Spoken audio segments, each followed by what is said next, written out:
Bart, thank you so much for being here today. How are you? I'm okay, Vinny. How about you? Yeah, not too bad at all. Really appreciate you joining me today. I really wanted to kind of dig into your work over the last couple of decades and have this opportunity. And I suppose I'd like to start off by asking you if you could just give us a bit about your background and how you first became interested in filmmaking. Let's see. Well, I've been a filmmaker for about 40 years. I started really young. I think I produced my first professional film for television when I was 18 years old. And the first film festival I entered films in all won awards: Best Director or Top 10 Director, Best Cinematography, Best Editing. And I became a filmmaker because I first started out as an actor. And after doing, I don't know, a dozen plays or so, I thought, well, who are these authors who were treating their words like scripture? I could write a play. So I started writing plays. In fact, I think I wrote my first play in the sixth grade and produced it at school. And after writing and acting in plays, I thought, well, these would make good short films. I produced a few short films, and then I started a TV production company in Nashville, Tennessee, to start producing TV commercials, music videos, documentaries, things like that. I always believed that the moon landings were real and might even be called a fanboy because even though I was 4 years old, asleep in bed at the time, my father was in the Air Force and he got a VIP package of color prints from Apollo 11, the alleged first mission to the moon, and they were on display in my bedroom. And wherever we moved from like the age of 4 to 14, there they were. So they were up, and I believed they were real and was literally mesmerized, for close to hypnotized by them. And so if I saw them just once a day, and I probably saw them, 5 times a day, but that would be 3,650 times. So realistically, I saw these pictures about 10,000 times and assumed that they were on the moon. And then when I was 14, I was watching a news program that had a gentleman on there who worked for the Apollo program for 6 years with the second highest security clearance to von Braun. And he said they did not go, they still cannot go. And so, like having a bad hand in poker, they bluffed.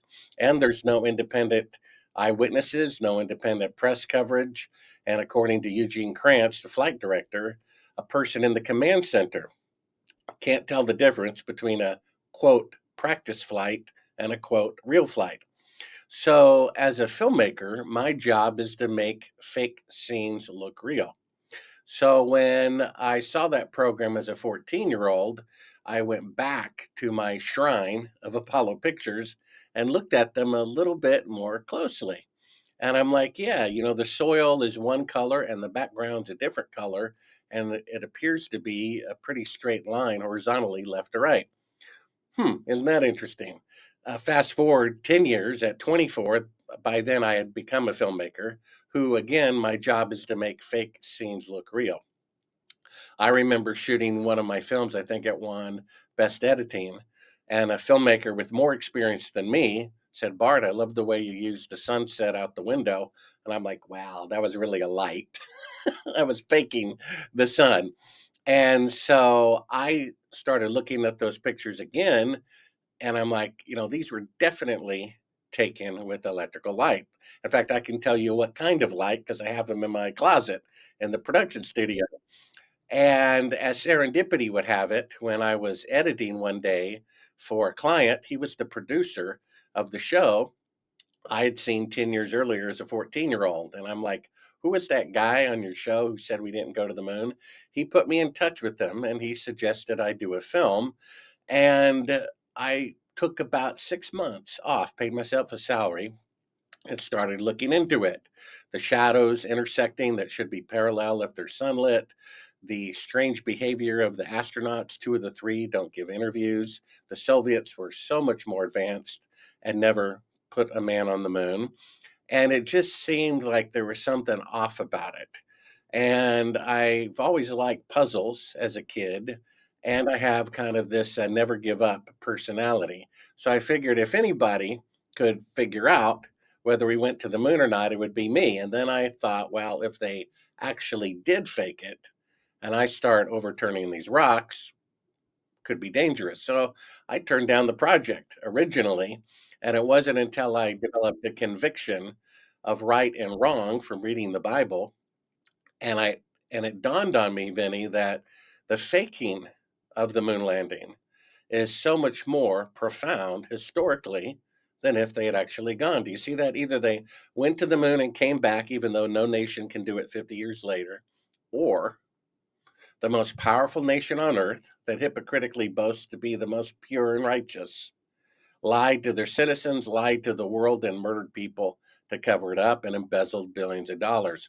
If that's true, and I assure you it is, that's so much more significant. It's like having cancer and not knowing about it. So I realized this is worth dying for. And I changed my mind 5 years later. I met somebody who builds rockets for NASA who gave me $1 million to produce a funny thing happened on the way to the moon. And we uncovered classified footage of them faking part of the mission right in front of your eyes. That was really the only thing that convinced me. And when I saw that, I'm like, oh my gosh, they actually did fake the moon landing. How sad is that? And you have these naive people with Stockholm syndrome defending the people who are robbing and deceiving them. So that's kind of the summary. You can go to Sibrel.com. That's S as in Sam, I, B as in boy, REL, Sibrel.com. Watch the movie on the homepage. And if you like, get a book, which is the behind the scenes story of me finding this footage and the kind of difficulties I had dealing with government agents who were trying to prevent me from getting it to CNN. Wonderful. I will make sure that any links for yours will be in the description of this interview for anybody. So, for people who haven't seen the documentary, what would you say is the most compelling piece of evidence that proves that the moon landings were faked? If you had to choose one.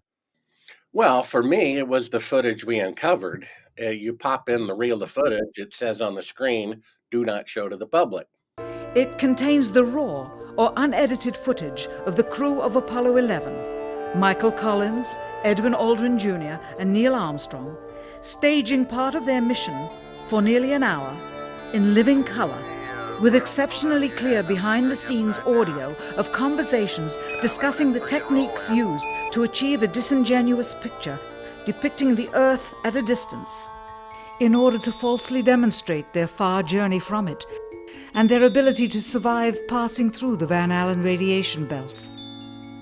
It cannot be misconstrued that this staging was done for some other reason prior to the mission, for the reel itself is slated and dated July 18th, 19th, and 20th, 1969, the very days of the mission when they were said to be approaching and achieving lunar orbit. And it's unedited behind the scenes footage that's dated 2 days after the launch, and all the astronauts are available on camera, recognizable, and they're using a 1 foot model of the Earth to pretend it's the Earth floating in space to claim that 2 days into the flight, they're looking back at this tiny Earth far away. The lights come up, it's a 1 foot model of the Earth, and they're faking being halfway to the moon right in front of your eyes. And then there's a third track of audio of the CIA telling them not to reply to NASA's transmissions until they count off 4 seconds first to make it appear that they're far away from the Earth when in fact they're still in Earth orbit, never left Earth orbit, and here we are 55 years later and they still cannot leave Earth orbit. So that's the biggest proof. The second biggest proof, it's on the homepage of Sibrel.com, is a photograph. You can prove that the moon missions are fake in one photograph where I show a comparison in sunlight. If you go outside on a cloudless day, look at two trees, two telephone poles, two people standing in your front yard or parking lot at work, their shadows will always run parallel with one another because the sun is about 1 million times bigger than the Earth, 93 million miles away. It casts shadows in the same direction over the entire planet or moon. However, you can show a picture that they claim is on the moon, where an astronaut shadow is going at 12 o'clock and a rock about 5 feet away is going at 9 o'clock. I mean, that's a 90-degree difference of shadows from objects 5 feet apart, indicating it's an electrical light that's really close or two electrical lights, which means they're on Earth, which means they didn't go to the moon. It's very simple. And then you can prove it deductively.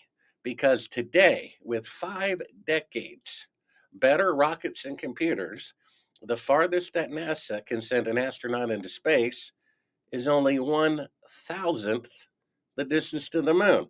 So, how could they, with untried 1960s technology before cell phones and microwaves, when all of NASA's computers combined had 1 millionth the computing power of a cell phone, how could they, ahead of schedule on the first attempt, go 1,000 times farther into space than they can do now with 5 decades better technology?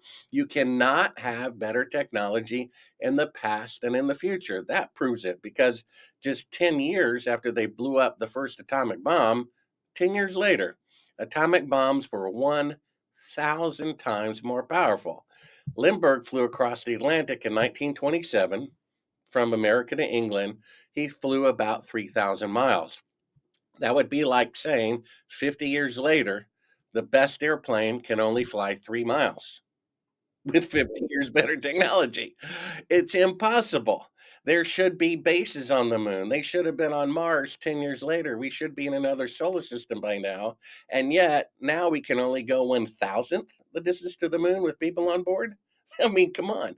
The truth is right there. And if that's not enough, we found an eyewitness who, as he was dying, confessed to murdering somebody. The military police investigated, and they asked him why. And he said, well, to cover up the moon landing fraud, which was filmed at my base, Cannon Air Force Base, June 1st, 2nd, and 3rd of 1968. And there you have it. So we have 4 times the proof necessary. The problem is, this is a positive lie. Our team won the Super Bowl, and you try to tell somebody that they cheated and they don't want to hear it. And they're mad at the suggestion, even though it's true. So let's talk about motives. Why do you think the US government would risk such a deception like that? Because, they talk about potentially up to 400,000 people working on the Apollo mission.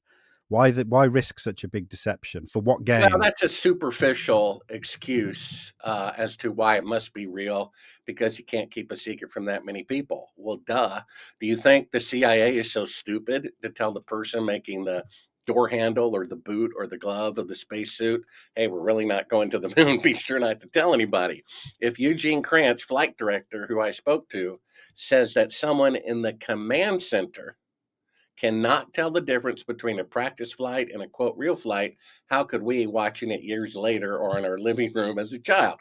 The fact is, the atomic bomb involved 129,500 people, and only 8 people knew what they were building. Bank of America may have 400,000 tellers, but what they know about corruption in the bank and what the CEO knows are completely different. And so you can fool people, especially when they want to believe it. Then there's no independent press coverage. It's not like World War II, which happened in front of a billion eyewitnesses. This is on the moon with no independent press coverage, and tricky Dick Nixon, we have to take his word for it. And what about all the other Apollo missions? Would you say there is clear evidence to suggest that all of them were faked? Absolutely.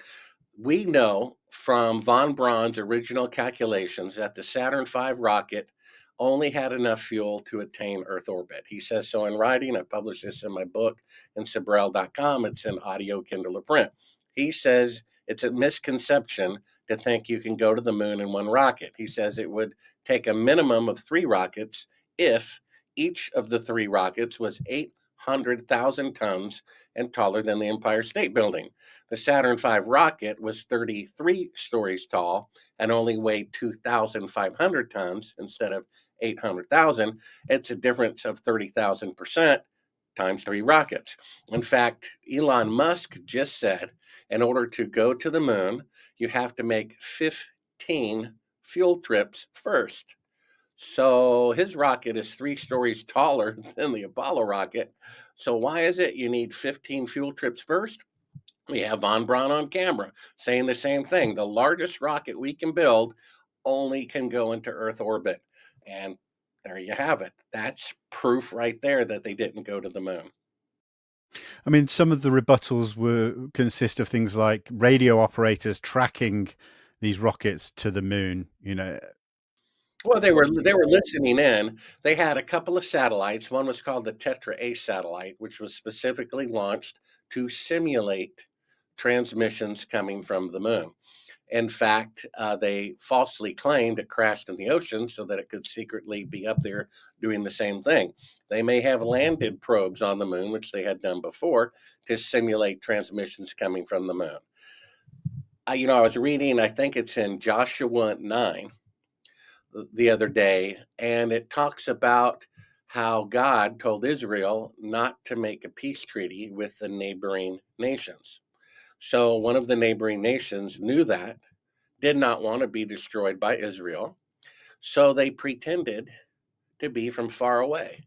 They deliberately loaded their horses and donkeys with moldy bread and worn out provisions to make it appear that they were from far away so they could get a peace treaty and later say, aha, you got to keep your word. You see, they had falsified evidence. And of course, if they're going to fake the moon landing, they're going to falsify evidence. And do you think this was all put into plan just to say that they'd beaten the Russians then? Is that the main motive, do you think? That's a good question, Vinny. That's what I used to think and maybe partially think. The why. There were a lot of benefits. Embezzling $250 billion was probably the number one reason.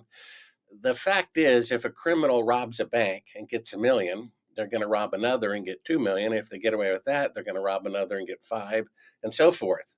The corrupt people in the federal government, according to John F. Kennedy's own relatives, murdered their own president, right? So, according to their defense secretary during the Vietnam War, they knew that the American public was against entering the Vietnam War. And so the defense secretary, Robert McNamara, said we need something like Pearl Harbor to get people motivated. The day before Pearl Harbor, 90% of Americans were against entering World War II. One day later, 90% were for it to get even. Well, he said before he died, they contrived, him and the CIA, a fake attack by a North Vietnamese ship on an American ship in the Gulf of Tonkin. It never happened. Congress passed a law called the Gulf of Tonkin Resolution to start a war that killed 3 million people, including 58,220 of their own soldiers. So if they're willing to kill their own president, willing to kill 58,000 of their own people without reason, I don't think they're going to have a problem faking a video image of the moon. It's just that this is a positive lie. You see, whoever killed Kennedy, it's still a tragedy. Whoever did 9/11, it's a tragedy. This is a positive lie. And people don't want to give up the sweet candy for the bitter herb of truth. But if we don't, these people are going to keep running the world and it will go down the drain. So, as part of this deception, then, when we look at things like in more recent times, the Lunar reconnaissance orbiter claiming to have photographed landing sites, showing descent stages, tracks, and scientific equipment still there, that was the equipment that would have been there if it did happen. How do we account for that? You're saying after NASA faked full body pictures of someone that they claim was on the moon, which was really filmed at Cannon Air Force Base, that more pictures from the same criminals is proof that they didn't fake it in the first place? Is that what you're saying, Vinny? Well, I mean, this is what I'm getting at. I suppose I suppose. You're saying you're asking O.J. Simpson to provide evidence that he's innocent, and we're going to accept it. Okay, I mean, if that's the way you want to No, no, no. It's fair enough. I've looked at some rebuttals online to see what people have said historically, to as pushback to your claim. So I'm trying to kind of weigh up. So I'm getting that this is just an ongoing cover up. So do you think we couldn't go to the moon now? Because there's talk of the Artemis mission in a year's time sending people back to the moon. Do you think that won't happen? they've postponed returning to the moon 10 times. 10 times. They could do it on the first attempt with 1 millionth the computing power of a cell phone with 1960s technology. They've never done it before. They can do that ahead of schedule. In fact, that's the only time NASA was ever ahead of schedule. Was the most complicated mission of all time. They said in 2014, by 2018, we're going to have people orbiting the moon. They were 100% behind schedule. In 2022, they had mannequins orbiting the moon. Mannequins. Well, I wonder why. Mannequins. They can walk on the moon, they can drive cars on the moon, they can play golf on the moon with 1960s technology, but with 50-year better technology, then it can only send mannequins to orbit the moon, and it's like 4 years behind schedule. I think it was President Clinton said he's going to return to the moon in 5 years. Never happened. Bush Sr. said he was going to return to the moon in 5 years. It never happened. Reagan said they're going to return to the moon. It never happened. Bush Jr. said twice they're going to return to the moon. Never happened. Obama said they're going to return to the moon. Never happened. And Trump said they're going to return to the moon. And never happened. It's amazing. It takes more time to go to the moon now than it did with 1960s technology. In fact, they still can't go. Look at the South Pole. The South Pole has 100-mile-per-hour winds.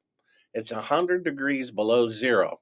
And yet, there are bases there because it's maybe barely humanly possible.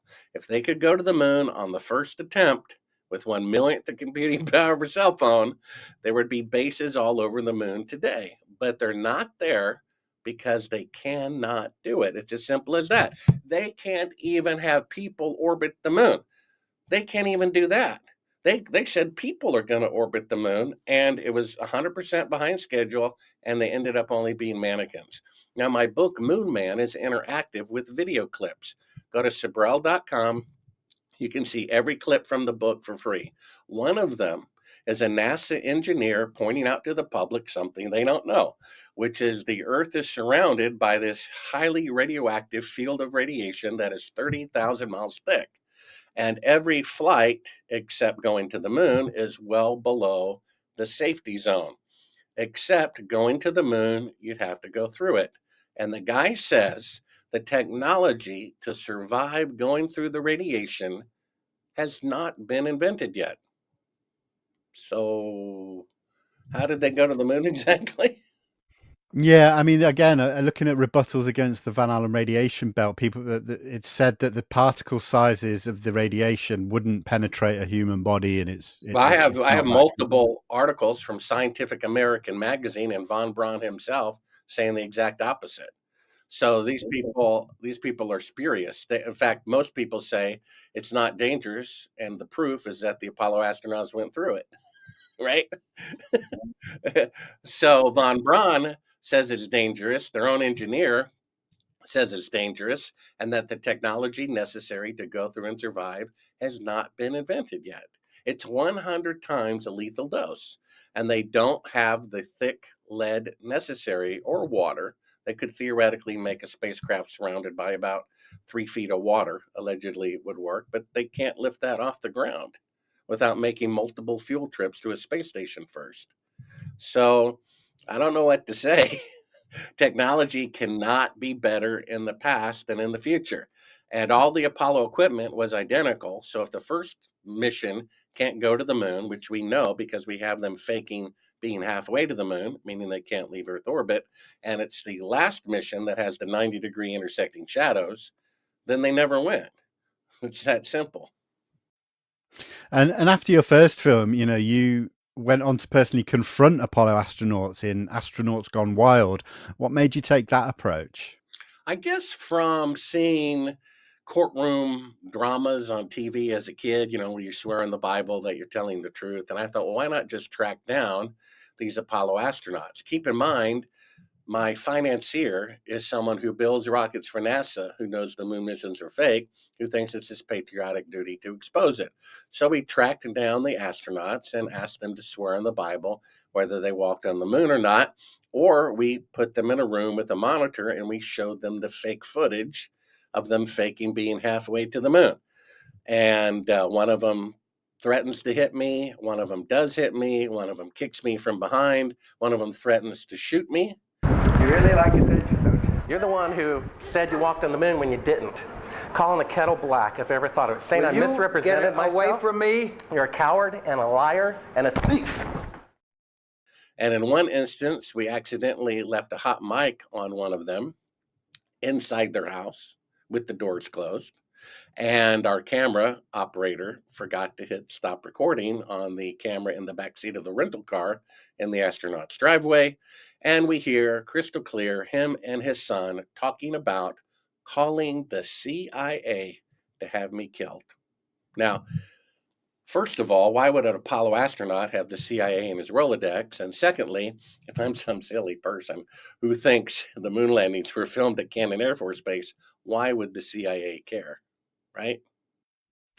I mean, that's a fair point. I can't argue with that. I mean, did any of the astronauts actually give you an answer that surprised you, maybe in a positive way? Well, if you go to Sibrel.com, one of the clips is Astronauts Gone Wild. And when we confronted Buzz Aldrin with the footage, he made two admissions on camera that I was correct. First, he said, "Oh, and this makes you a famous person to have discovered this. What an ego you must have to want to propel your career like this, because I found the proof that they faked it."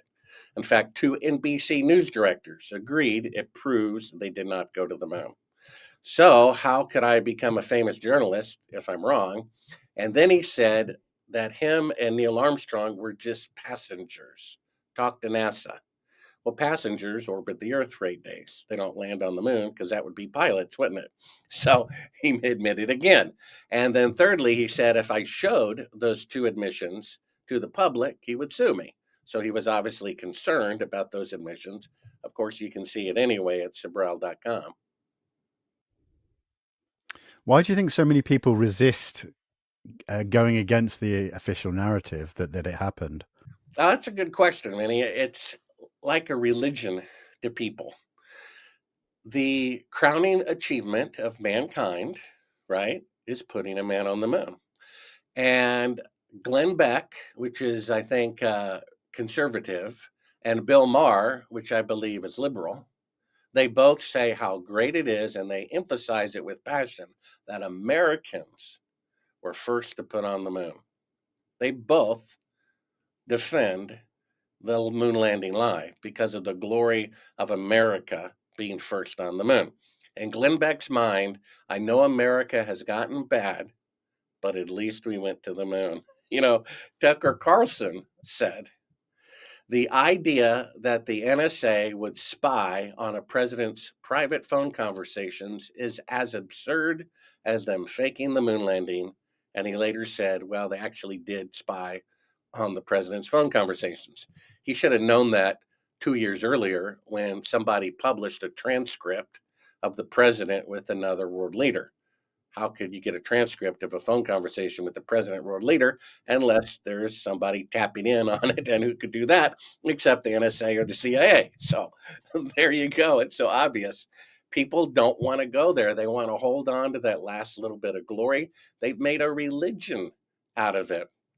I was interviewed, I guess it was earlier this year, on a podcast, and he brings up this guy, making a debunking video or something like that. And of course, the guy opens up with, I do not make debunking videos, but I'm going to make this one because it made me mad. You see, when a dog salivates like that, they're crazy. And so if they're crazy, then their perception of reality is the exact opposite. He made a 2.5 hour video to disprove every point in my book or my movie. Now, if they really went to the moon, that means the amount of evidence that I have to the contrary is 0. So the video should be, instead of 2.5 hours long, 0 minutes and 0 seconds, right? If I went around saying Mickey Mouse was the first president, not George Washington, do you think there'd be 1,000 YouTube videos to defend George Washington? The thing has to be propped up because it's made out of straw. And the likelihood of one individual being right increases in direct proportion to the intensity to which others are trying to prove him wrong. These people are foaming at the mouth, angry because I have insulted their God, and it's a false God at that.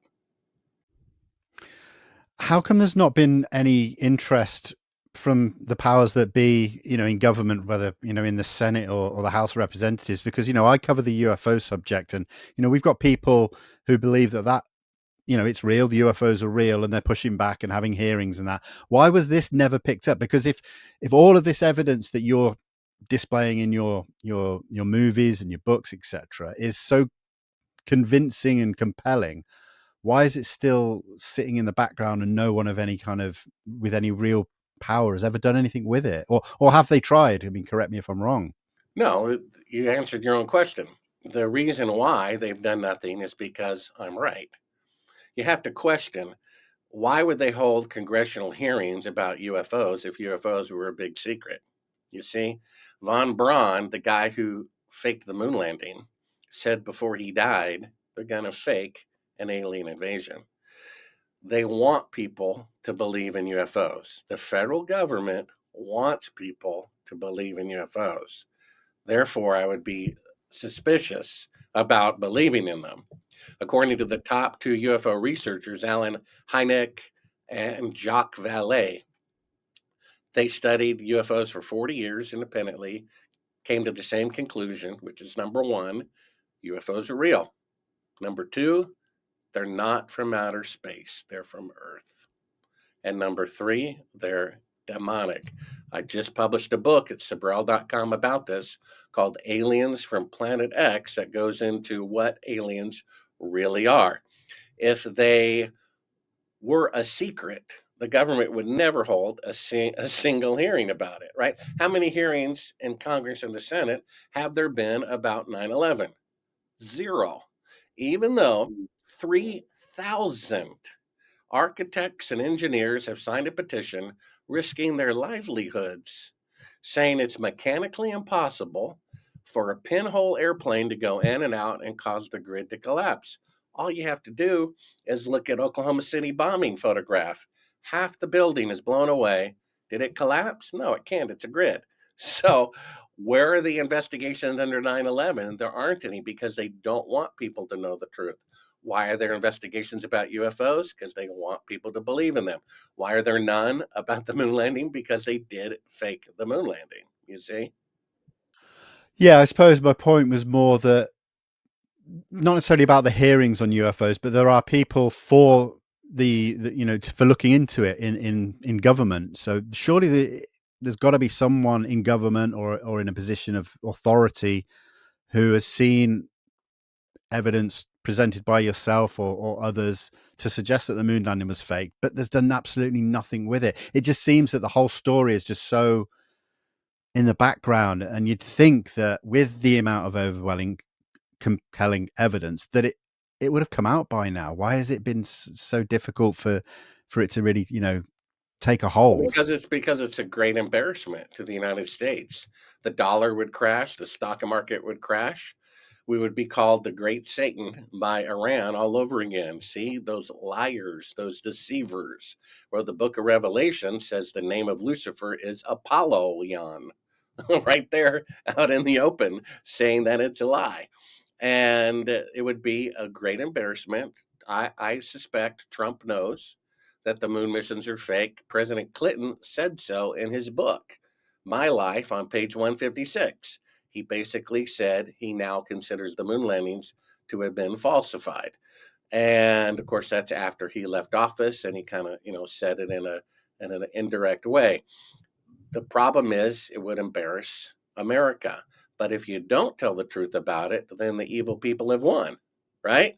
The only way to set a lie correct is to tell the truth about it.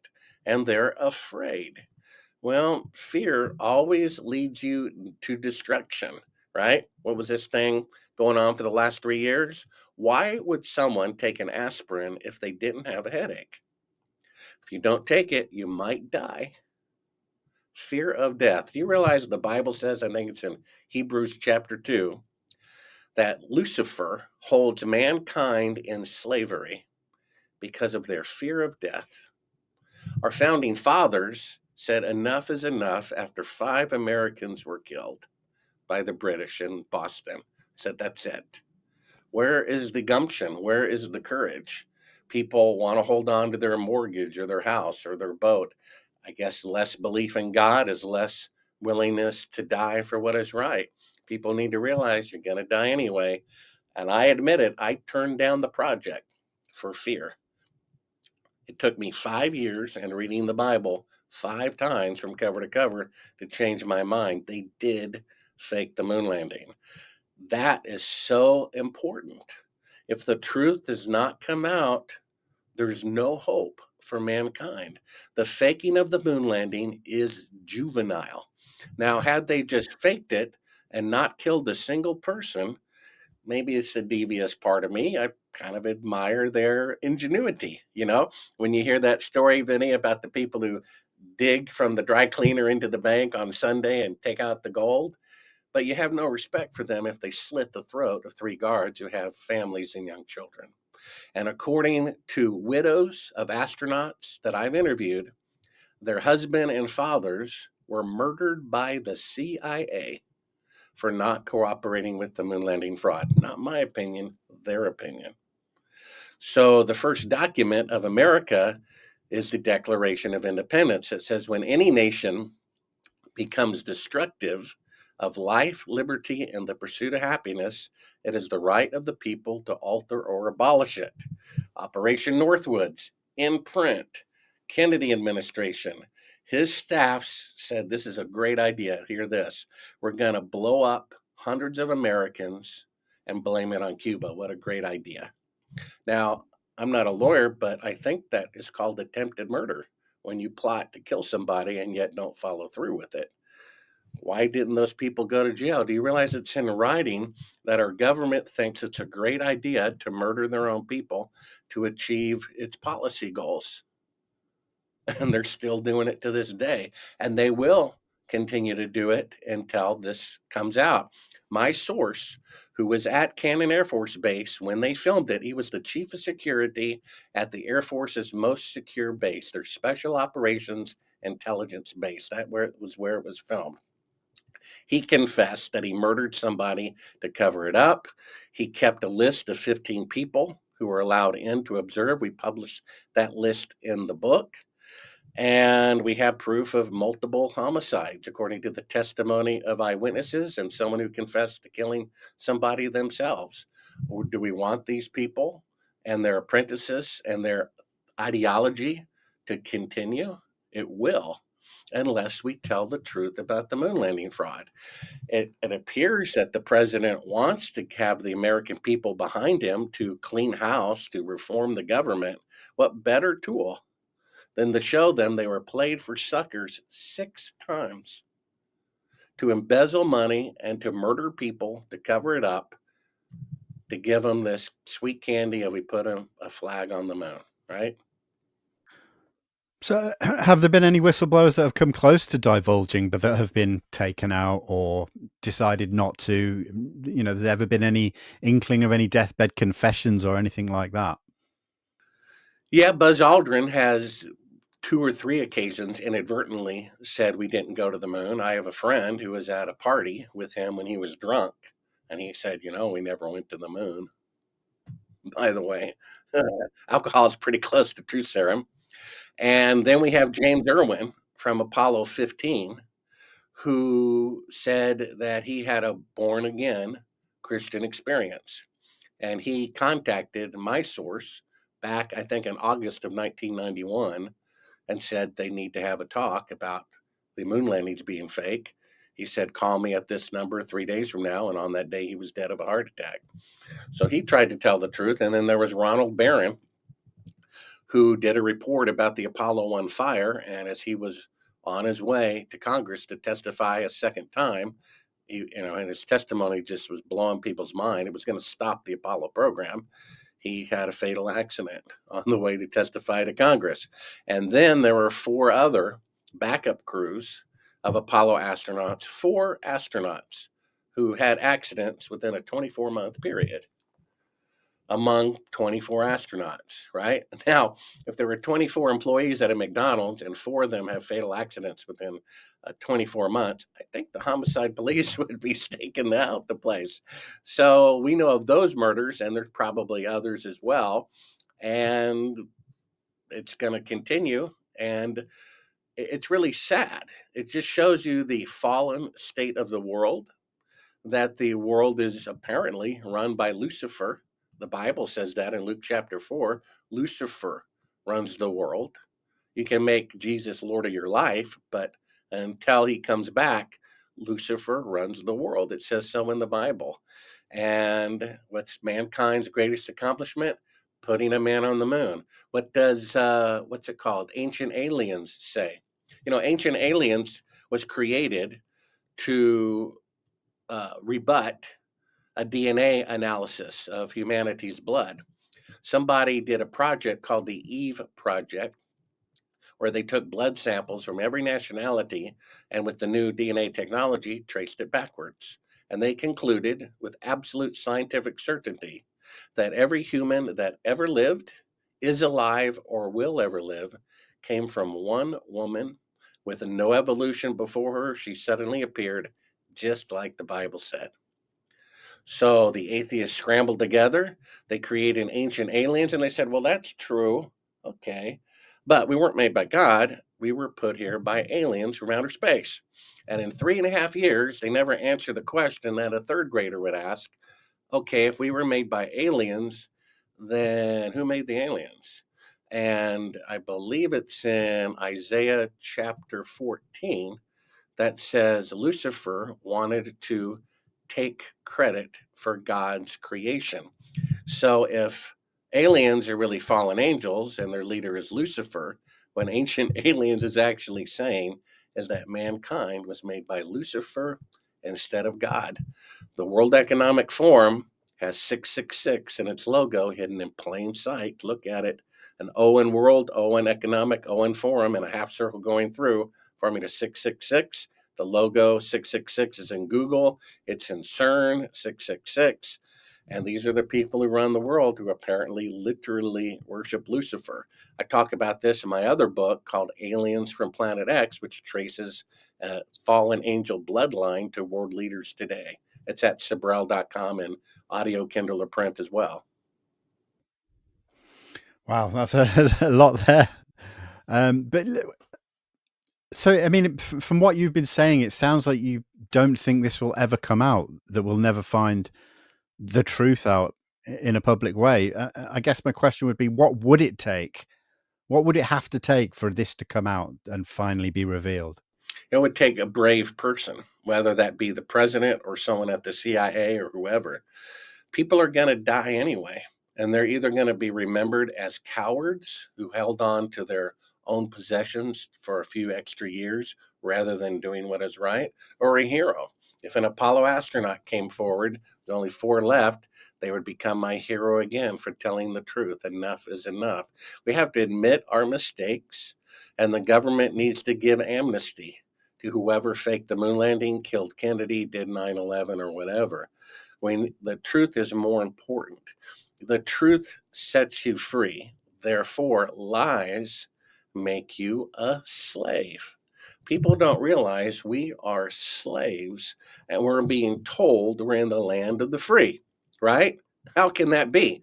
During this last little event, if you would be arrested for going to church, even though the Constitution says the government will not establish or prevent the free exercise of religion, but they did anyway.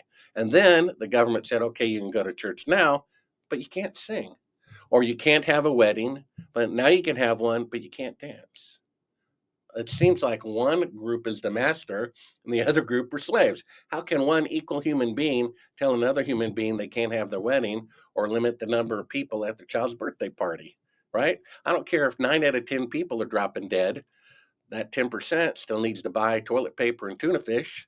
And you can tell people there's a risk to open your business during those circumstances or to go out there under, but it's up to people. Otherwise, they're slaves. We have to ask permission to fish, permission to drive, permission to go to church, permission to have a birthday party, permission to sing, permission to dance. That's slavery, people. Hello. And why is that going on? Why are we enslaved? Because of lies. And what's the greatest lie? The moon landing fraud. So if the truth comes out, And I would say, from a secular point of view, Vinny, I'm not optimistic. However, maybe God wants the truth to come out in the last days as a warning to mankind to show us how far we have fallen. Maybe prayerfully that will happen. You mentioned throughout the interview that you've spoken with sources. Have you ever tried to convince the sources to come forward to end this secret? Yes, I have. Multiple times. And what reasons have they given then? Uh, now that he's dead, I guess it's all right to say I had a conversation with Neil Armstrong about this, and um, he didn't want to embarrass everybody else. If he was the So only he admitted to you privately then that it was fake. correct, and he basically said that he couldn't tell the truth because of I forgot the term he used, tontine or something like that, an agreement among all the people who faked it. If there were only one person who faked the moon landing, I think, from what I got from the conversation, he would have told the truth about it. The problem is, if he confesses, he's confessing for all the other astronauts. And at the time we spoke, there were, 2 or 3 times as many of them alive. So he would be ruining their lives or confessing for them. You understand? It'd be like you and me robbing a bank, and if I start feeling guilty, I turn myself in, and then I tell them your name and your address, you know, as well. And so they were reluctant to do that. Like I said, if only one person claimed to walk on the moon one time, I think maybe the truth would have come out. These people were either bribed or blackmailed. It's my opinion that Neil Armstrong's family was threatened, the life of his wife and children.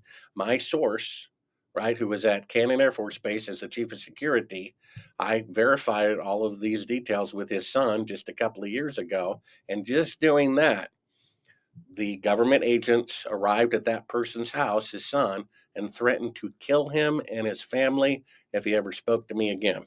It's still going on right now. Now, I think if you tell the truth, all the criminals will run for the shadows like cockroaches. Maybe, they're under that thumb of fear. I would have told the truth at the first press conference. If they threatened my family, I would have probably participated, and then at first opportunity walked onto a live newscast and told the truth. And at that point, if anybody bothered my family, it would be obvious. So Yeah, yeah. So do you think all of the Apollo astronauts were, I mean, whether you know or not, or with your understanding, do you think all of the Apollo astronauts were brought into the Apollo program thinking they were genuinely going to the moon, and then at some point they were told, actually we can't do it? Or do you think they knew beforehand? no, I don't think they knew beforehand. I think they were recruited as astronauts because they were good pilots or test pilots. And then later, it became evident that they could not go to the moon. And they still did not inform the astronauts that there was a scenario developing to fake it until they had committed to that act. At that point, they knew it could have been as little as 6 months beforehand. And do you think that each program, did they not? So do you think they were all in the dark as well? They didn't know that, let's say, Apollo 12 or 13, whichever was the next one that landed, didn't know about 11 and so on and so forth. Well, they didn't know if they were in a later mission. They didn't know until their turn came up. But once they had faked the moon landing, they knew why. And they all had identical equipment. So if one person's Volkswagen Bug can't go 500, none of them can. So once they faked the moon missions, the following missions, they of course knew were fake as well. Wow, that's crazy.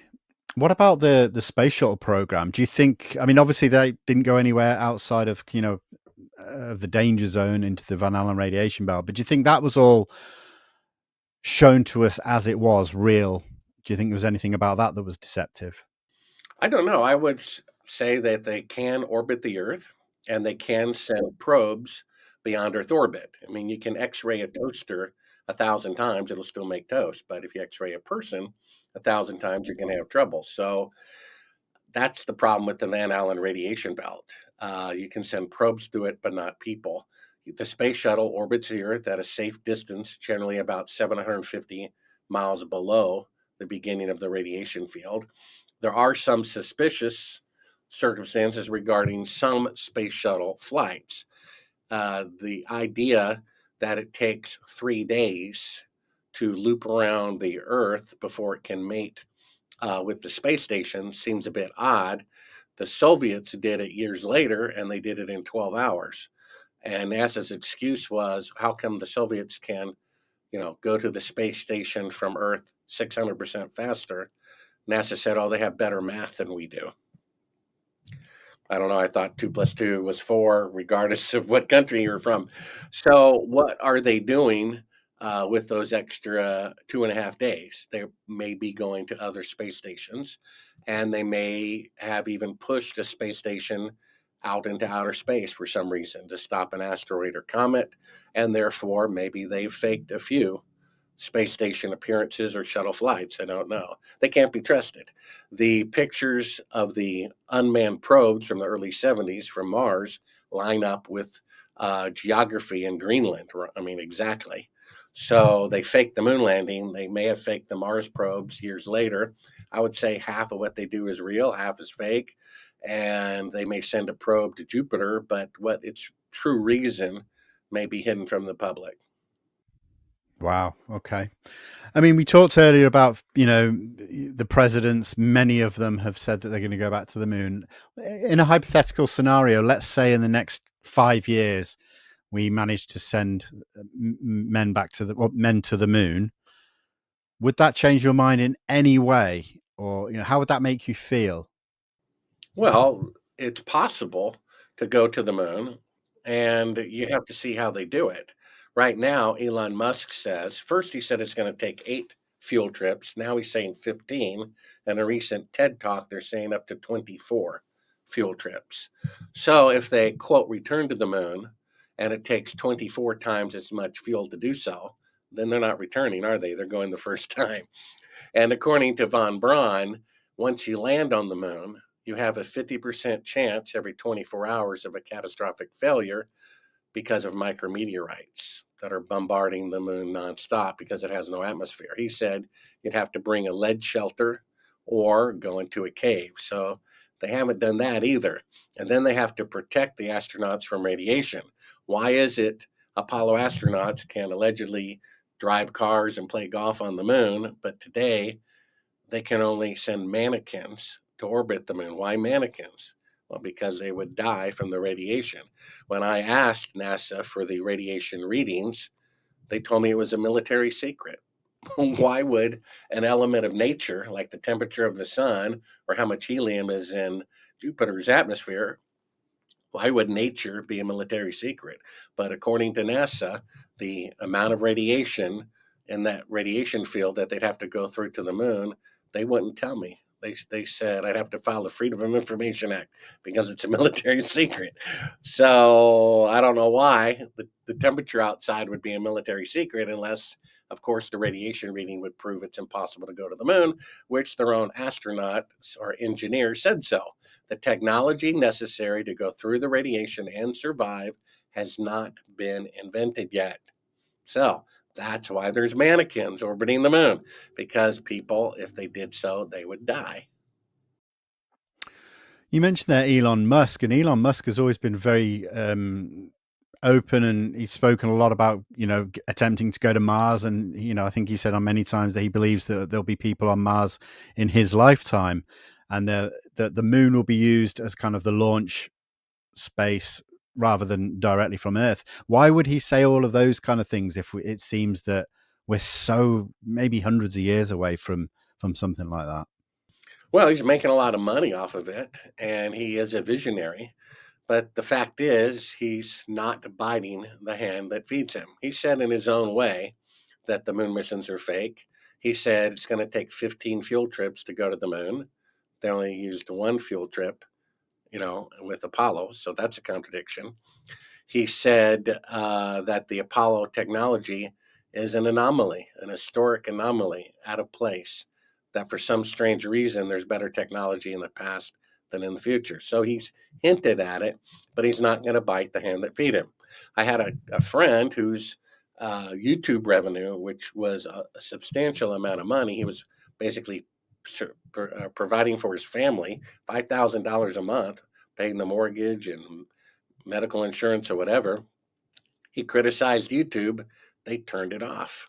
And then the next day, I criticized YouTube turning off his ad revenue, and they turned my ad revenue off the next day. So if I could go back in time, I would have not done that. I could use the $1,500 a month that I forfeited. I bit the hand that fed me. I would try to, as discreetly as possible, share the truth, try to cooperate with YouTube. Their policy is to present both sides. My argument is we've heard people claiming it's the moon landing's real for 55 years. We don't need to hear their side. We've already heard it. But that's what Elon Musk is doing. He's delicately playing ball in order to launch. Otherwise, they'll shut him down. He has to use NASA to launch his dreams. And if he bites the hand that feeds him, they could cut him off. Could it not be said that NASA need him more because he's so independently wealthy? You know, that they've used SpaceX for missions that NASA have been unable to fulfill. Well, I'm not sure if they really need him. It's probably just a mutually beneficial relationship. I forget how many total space shuttle launches they had, maybe like 135 or something. They did those extremely fast. I think it was something like almost three launches a year for 10, 20 years in a row. It was really, really fast, which I was impressed by. It's almost pushing safety, and of course, two of them had catastrophic failures. They were in a hurry to do something. I suspect they're building some sort of space-based weapon to intercede on Earth's behalf for an incoming asteroid or comet. Once they finish that, they really have no plans other than preparing for that future event. And so I think that's why they now use Elon Musk or Jeff Bezos or the Soviets' rockets to go into Earth orbit because they really don't have any plans. They know that Earth is going to change dramatically in the next 5 years or so with a comet or asteroid or whatever. If that happens, no one's going to care who shot JFK or whether they went to the moon or not. They know that, and they're kind of relaxed about any goals that they have. So, Bart, in closing out, if you were to go back or if you were to remake A Funny Thing Happened on the Way to the Moon, is there anything you would take out, anything you would change, or anything you would add in? I probably would have done a mock-up of the inside of the spacecraft to better explain what I call the window shot, the fake footage, which is what convinced me that they did in fact fake the moon landing. It convinced two NBC news directors that they did fake the moon landing. I may have gone back and recreated that with a mock spacecraft and shown a little bit more how that was done. And that's about it. I spent a lot of time on that film, about 7 years. I think I spent up to 4,000 hours editing a 45-minute film. Aside from that, that's probably all that I would do. I could have doubled the length of it. I was going to make it like an hour and a half, but then Fox said they wanted to broadcast it and wanted me to cut it down to something like 44 and a half minutes for commercial insertion. I did that, and then they changed their mind. They said, we can't air this footage. Several people have said they were going to air the footage of the fake photography, and they've all backed down at the last minute, including NBC and the BBC, except one. And the program that did air it was on the cable program Tech TV. Their program doubled its audience every 30 days for 3 years in a row. And after they broadcast the footage of them faking being halfway to the moon, they canceled the program, even though it was the top program on that channel. So I don't know what to say. That's great. I appreciate that. Well, listen, Bart, it's been very interesting speaking with you. You know, you do raise some very compelling points there, and I urge people to go and check out your documentary and that. And like I said before we recorded the interview, I think I'm likely in the future to sit down with someone on the other side to kind of see both sides of the picture and that. I suppose actually one last question: have you ever debated anybody on the other side of the aisle? Let's say. Well, there's nothing to debate. That's like debating if the sky is blue. The sky is blue. They did fake the moon landing, and the only people who want to debate aren't the perpetrators; they're the victims. It's like a child being molested by their scoutmaster, but they're so brainwashed they defend the scoutmaster. I don't want to debate the victims of the deception. I want to debate the perpetrators. And so, if there's an Apollo astronaut or a NASA administrator who would like to do that, or Eugene Krantz, I'm all for it. That's fair enough. That's fair enough. Bart Sibrel, thank you so much for joining me today. Sure. Take care, Vinny.